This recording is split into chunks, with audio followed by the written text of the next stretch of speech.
I'm Roman, an editor-in-chief of ZorbasMedia, and I'm standing... It's called Amazon FBA Fulfillment by Amazon. Whoever listed this item before me has control of that listing. So at least I feel like with Amazon and everybody moving to e-commerce. Legendary Ian Fernando. Thank you.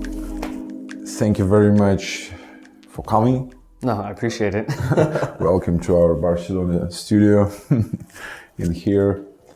I would like to start by asking you a bit about the beginning of your career, let's call career, in affiliate marketing. What did you do before you started, and how have you actually got involved? Yeah, sure. I think it's one of my favorite stories.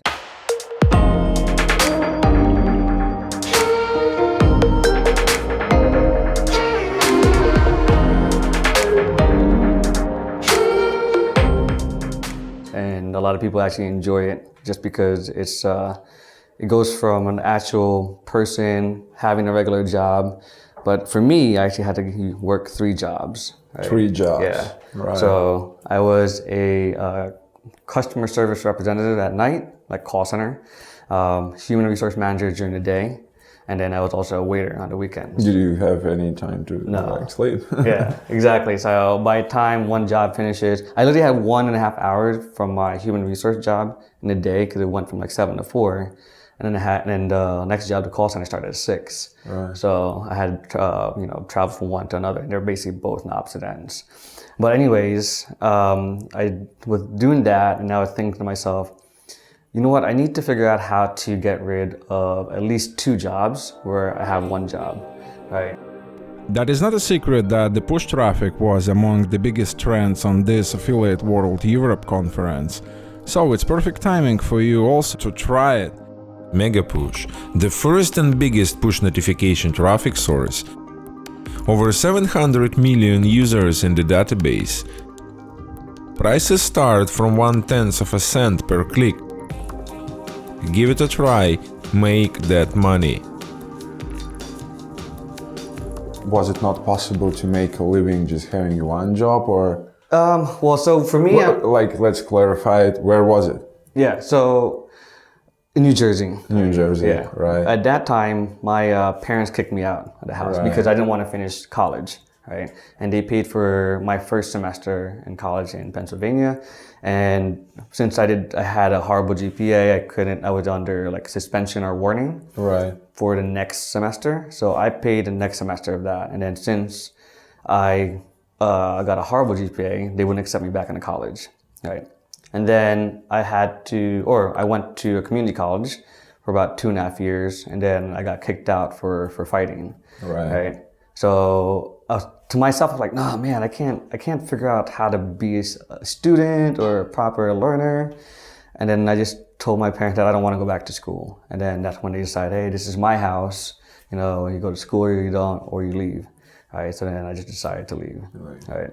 And then at that point, I was obviously working these 3 jobs just to pay for my rent and just to eat for the rest of the month. How old were you back then?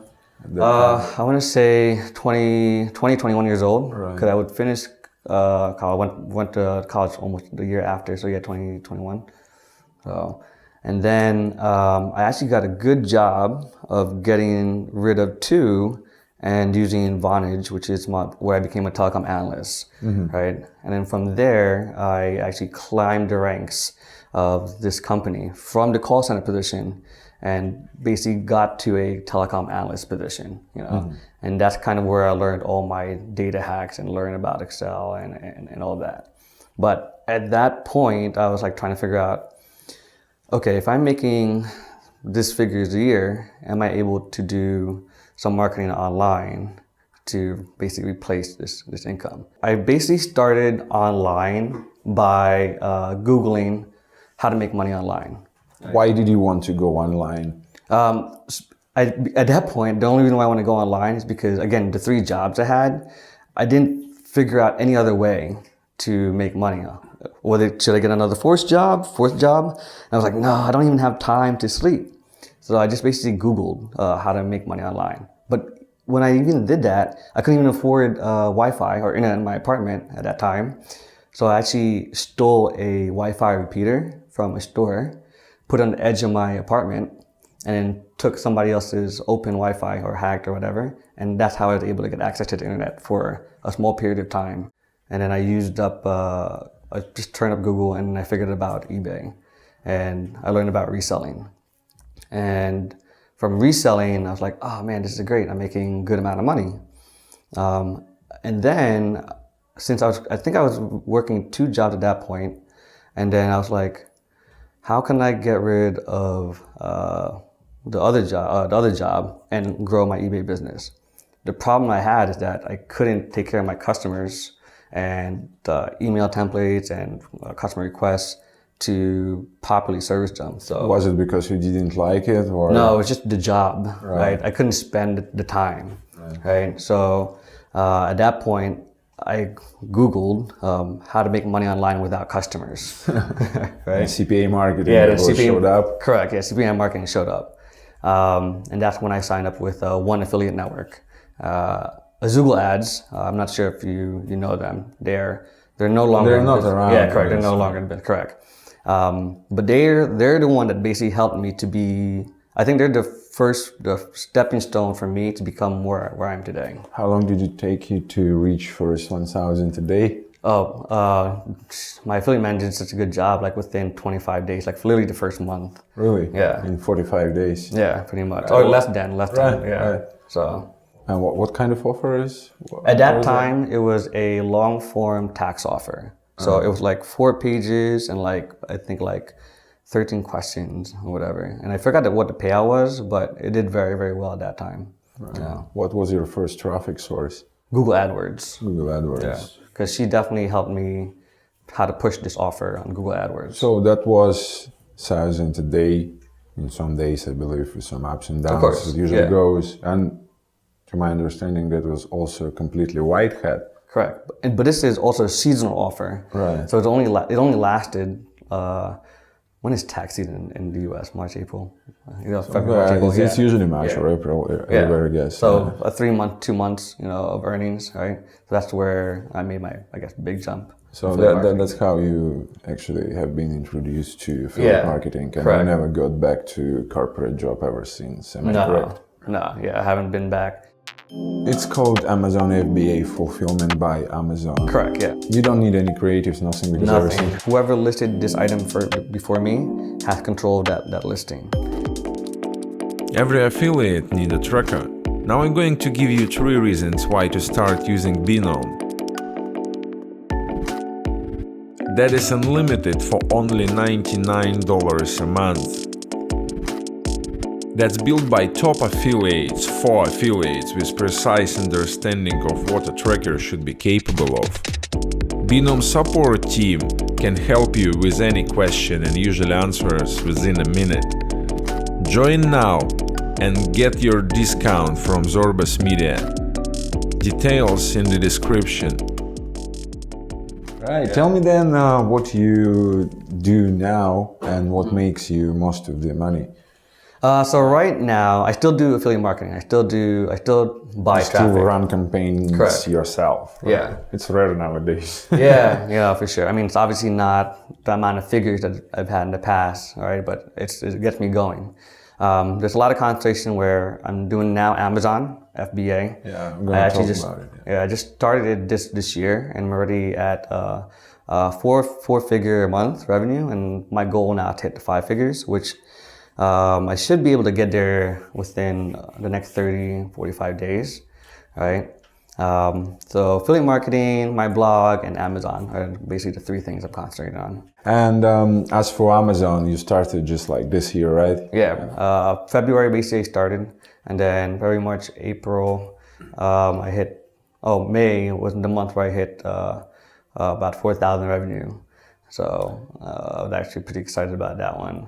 It's called Amazon FBA for those who are not familiar with that. Yeah. FBA stands for Fulfillment by Amazon. Correct, yeah. And as far as I understand this model, they takes care of everything. Yes. Like fulfillment, shipping, customer care. Yeah. All you need to do is like ship the product to them. Right, and find the right product. Correct, yeah. But I'm actually doing brand arbitrage. I'm not doing like a white label or anything like that. Oh. So brand arbitrage is basically saying Brain arbitrage. Brand arbitrage. Yeah, brand arbitrage. Brand Yeah. arbitrage. Okay, awesome. Yeah. I mean, there's all the words for it, like retail arbitrage. Yeah, or product arbitrage. Yeah, product something, arbitrage. right? What you're basically doing is finding this shirt on clearance or whatever for $5, and you're selling it at the market value for $25. How do you do that? I mean, there's a lot of stores, especially with retail arbitrage, where you have to physically go to the store and shop. Or there's online arbitrage where you can just buy the products in wholesale online or buy clearance items online all the So time. you basically try to find Low price items. low price items and Yeah. then Just try sell to them. sell them. Correct, right? yeah. So Right. Yeah, the FBA prop model is a little bit more expensive just because you're paying for a monthly fee to Amazon, and you're paying, I guess, the service fees to Amazon as well. For each delivery. Yeah, correct. So something like this shirt that cost me $5 will probably technically cost me $15. 15. Yeah, because of the service fees that Amazon puts on, the taxes per state wherever it's being delivered, the monthly fee. And then I'm only making a $10 margin or a $5 margin. But it's worth it for me because if I did it at FBM, Amazon FBM, which is fulfilled by a merchant, right?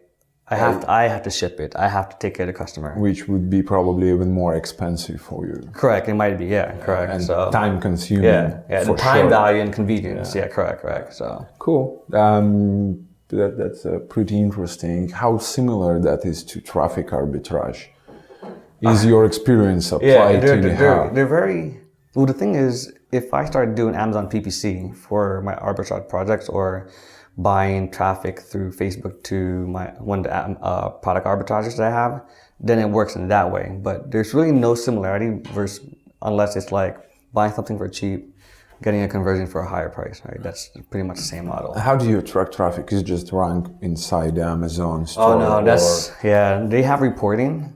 So I log into reporting almost once a week, and then I use Data Studio, Google's Data Studio, to filter out what I need to see properly.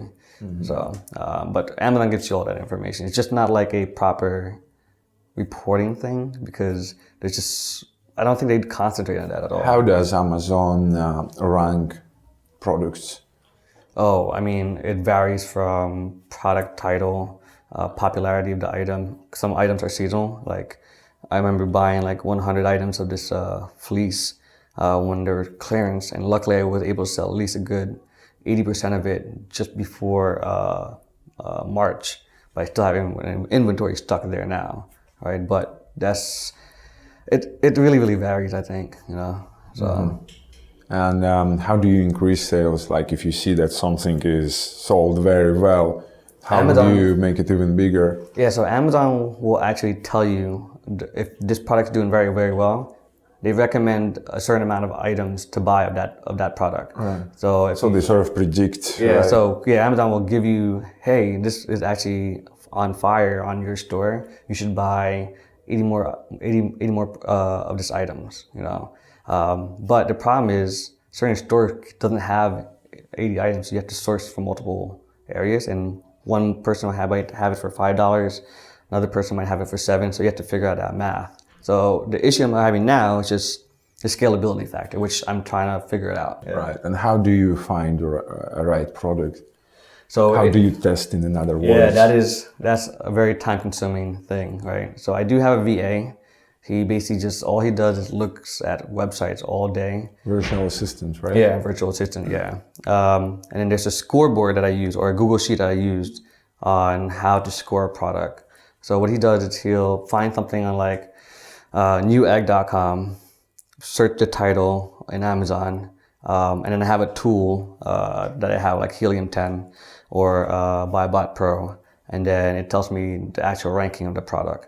How likely that will be sold? Correct. Well. Yeah. If it's ranked in the millions, it'll be hard to sell, right? But I only pick a specific rank that I use, and that's the only time where he'll recommend me that product. If he recommends me that product, then I'll go ahead and buy as much as I can from the store, right? So.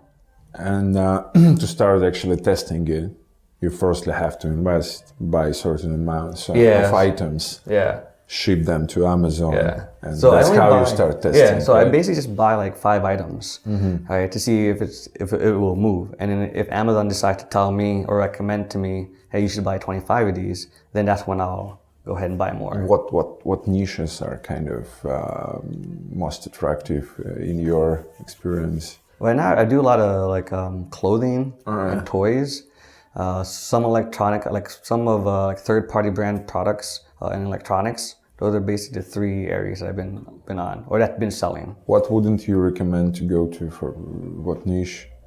I think the more competitive they are, the harder they. Yeah, I mean, I don't even know, just because I haven't touched every niche, right? So I've only focused on like toys, electronics, clothes, books, right? What I probably can recommend is not to buy everything that's discounted, right? Because what's happening is, what I see happening is that people that are learning Amazon, they're doing the same thing as what I'm doing, but they're also buying everything at discounted. So what you think is already discounted on Amazon, you'll have another 80 people doing the same thing, and you're competing against them. And by the time you ship it and they ship it, you're competing against pricing wars. So if you lower your price, you'll lower your price, she'll lower her price, and then now you're like, oh, you're not making enough profit anymore, because what you thought you're going to sell for $25, you're now selling it for like $7, because the person in the group of people, stores, just want to make $1, right, or move that inventory. So you go through this price war challenge. Right. So how much capital do you think one should need to try to enter this model? It literally only takes, let's see, it's $50 a month for Amazon, and then to buy the inventory, I think you only need like less than $500, right?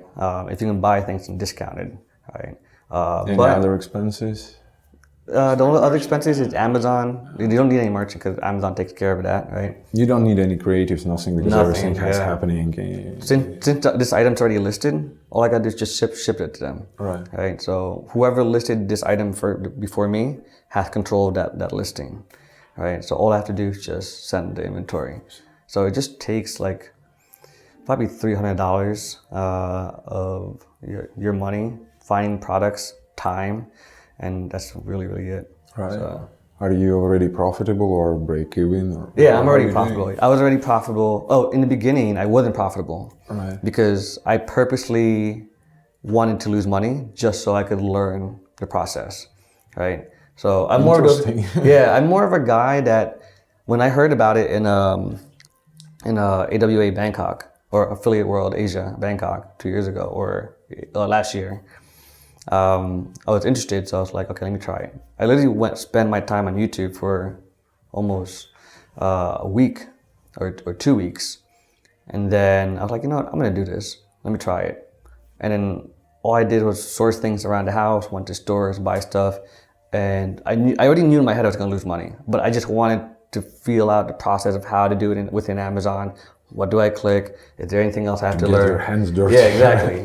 That's the only way to learn. Yeah, I'm more of a person that let me fall in the mud and let me clean myself later before I can jump over the mud. All right. And how long did it take you to just get things going?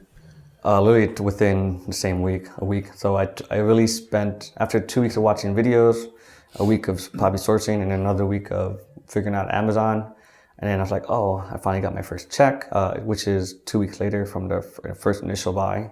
I'm like, okay, this is easy then. Is that like your conscious decision to make this transition to more kind of e-commerce? Yeah. From CPA marketing? Yeah, correct. So this is the reason why I started Amazon, because traffic sources come and go, offers are up and down, the stability of traffic and conversions are just like never consistent. So at least I feel like with Amazon and everybody moving to e-commerce, that I can utilize Amazon's huge volume of buyers and just send them inventory, and hopefully I'll go in that direction. Right? But I think I'll still be an affiliate, because every time I do something, I always move back to being an affiliate. I always fall back to become an affiliate for some reason. Right? So we'll see. Are you a big spender? I used to be, right? I used to have like 4 cars, crazy ass watches, and I realized that all I'm doing is just trying to make money. I'm really not changing the world. Do you want to? Would you consider yourself an affiliate or an entrepreneur? That's the question I ask everyone in interview, or try to, at least.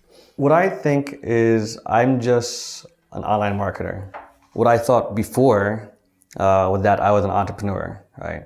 But then when I sold my company and made projects and made things like softwares, I didn't see myself as an entrepreneur because I realized that all I'm doing is just trying to make money. I'm not trying to change your experience, his experience, the world, right? That's why you started to write your blog? Well, I wrote on my blog when I first started just to keep tabs on myself, right? And I'm focusing on my blog now just so I can rebuild up my brand in the marketing space, even though I've been in it for so long.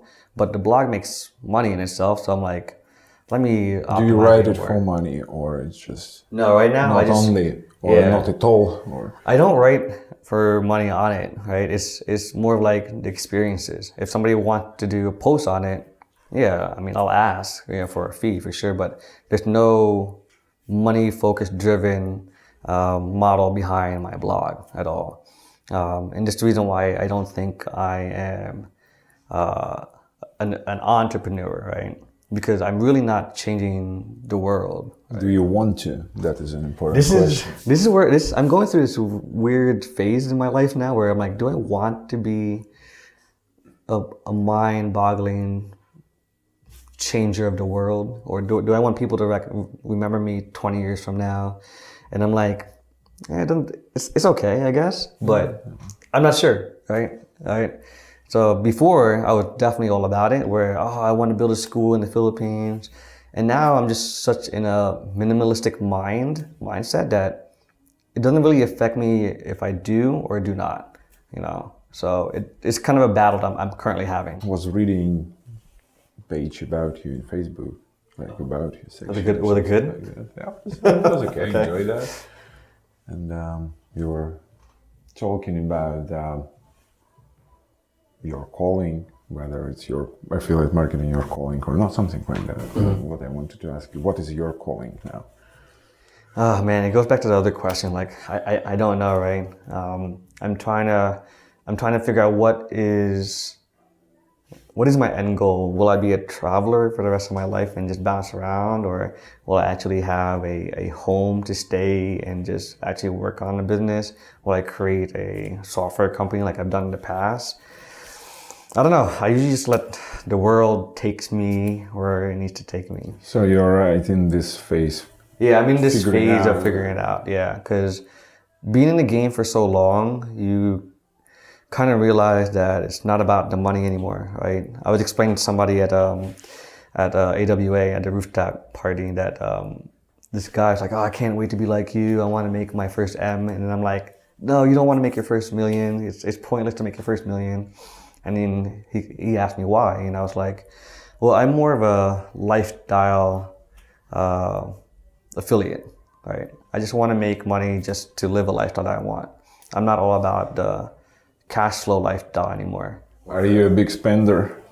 I used to be, right? I used to have like 4 cars, crazy ass watches, and 4 cars. yeah, and I mean, and then now I travel with just a carry-on, right. And I feel free. I feel not so heavy, and that's kind of lifestyle living, or lifestyle affiliate that I think I want to go towards, and which I think I'm doing. Yeah, you have been in the business for more like 12 years, 15 years, right? And if you're still here, it clearly indicates that you like it. Yeah. What do you like the most about, online marketing, affiliate marketing? I actually like the fact that it gives me the time, right? I can to live.